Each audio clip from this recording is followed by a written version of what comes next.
Karimnagar RTC రెండవ డిపోలో బందీ అయిన పందెంకోడి పంచాయతీ కొలిక్కి వచ్చింది. వేలాన్ని రద్దు చేసి పందెంకోడిని పక్షు సంరక్షణ కేంద్రానికి తరలించాలని డిపో అధికారులు నిర్ణయించారు. ఇందుకోసం ఏర్పాట్లన్నీ చేస్తున్నారు. ఈ నెల 9న కరీంనగర్ ఆర్టీసీ డిపో 2కు చెందిన ఎక్స్ప్రెస్ బస్సు వరంగల్ నుంచి వేములవాడకు వెళ్లి అక్కడి నుంచి తిరిగి కరీంనగర్ డిపోకి చేరుకుంది.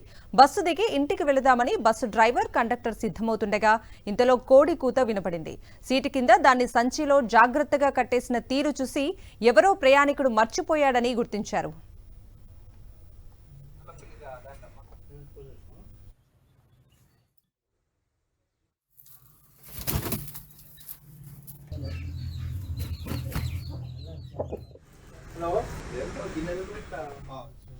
కోడి యజమాని వస్తాడని కొద్దిసేపు చూశారు. కానీ ఎవరూ రాకపోవడంతో ఏం చేయాలో తోచక కంట్రోలర్కు ఆ కోడిని అప్పగించారు.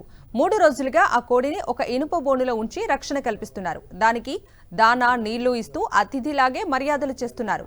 అయితే ఇవాళ మధ్యాహ్నం 3 గంటలకు పందెంకోడి వేలం వేయాలనుకున్న కమిటీ వేలాన్ని రద్దు చేస్తున్నట్లు తెలిపింది.